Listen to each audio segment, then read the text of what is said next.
What is a data structure?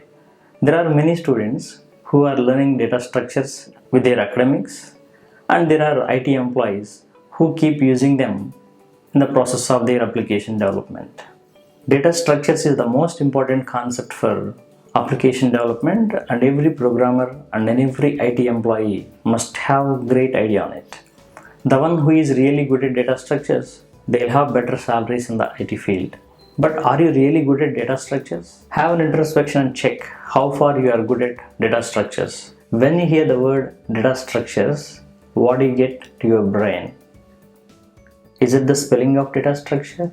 DATASTRUCTURES? Is it so? Check yourself. If your brain strikes with the spelling of these data structures, you are not good at it. This is a simple litmus test for testing yourself whether you know data structures or not. If someone really have great idea and clarity on a particular concept, they will associate with few images and actions related to that concept. I take an example. When I say Sachin, if I remember SACHIN, I'm really not aware of him.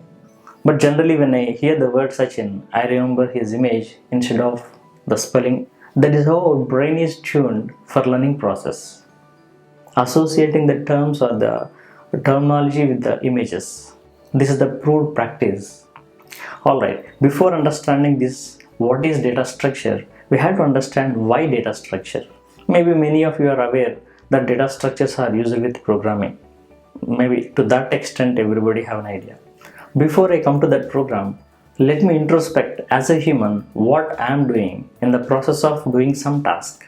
Let us say somebody asked me to go to nearby shop and purchase maybe 4 classmate notebooks. So in the process of doing this task, I had to remember the quantity 4 and item notebook and brand classmate.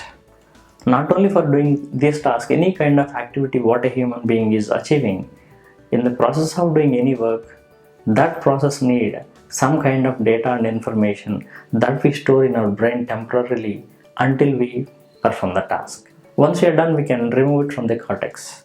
This is how a human being is using his memory, and it is most important for performing any task.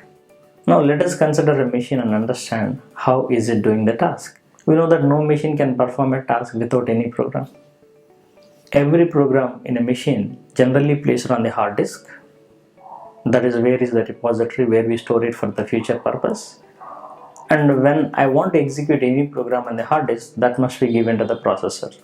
If you want to watch a movie, or if you want to play the music, or if you want to read any document, all those are which are available in hard disk must be placed into the RAM as the processor picks any data or any program from the RAM. So if I give a program for a processor, the program will contain instructions and also data. So our data must be stored in the RAM somewhere. But you know what? Like a human being, a processor cannot store somewhere in the RAM as its own.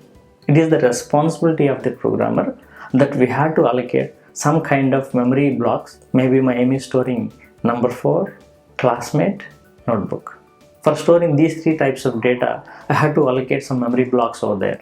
So a programmer can request a processor to allocate memory blocks only through data structures.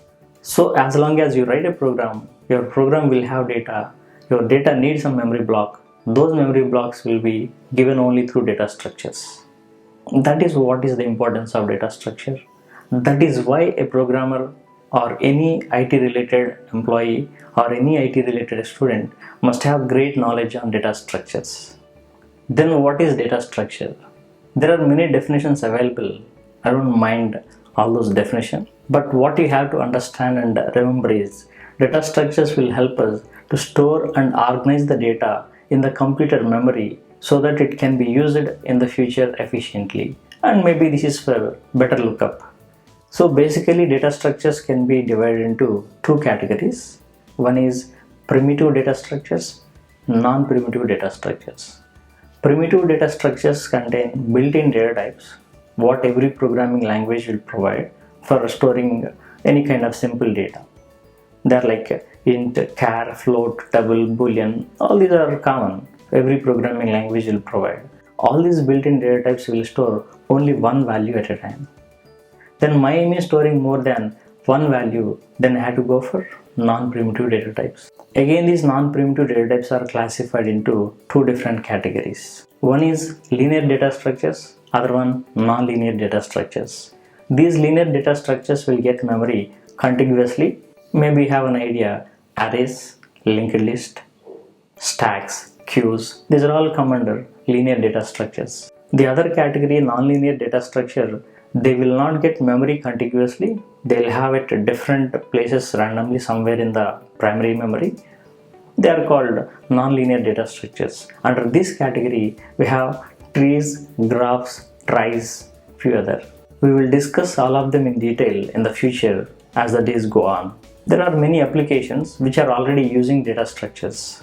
Operating system itself internally using many data structures. When it comes to the stack is some kind of data structure which is following some mechanism, last in first out. All the compilers use this stack mechanism.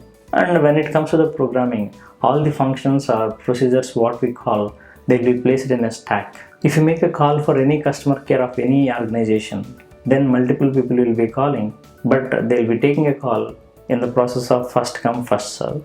There your calls will be placed in some kind of data structure which is a queue. You're all using some social media websites, like if you take Facebook, Instagram or whatever. These are all giving some news feed, and also they give some friend sessions. From these applications are using graph concept. Again, try is a concept where try is bringing some kind of strings from the dictionary, or you go for Google search, it is bringing some kind of related data for your string. And this data structure is also a core concept for upcoming technologies and which are in trending, like machine learning, artificial intelligence, any kind of data science related. You need to know data structures better. When there are many data structures available, which is the better data structure for application development? There is no such thing. All data structures are important, and it is the responsibility of the programmer. We have to pick apt data structure for the right situation. I tried to make a series of videos on this data structure, but for discussing, we need to know some programming language. But I feel like choosing Java for implementing all these data structures and for checking how these data structures are useful for us, and we'll go ahead with that.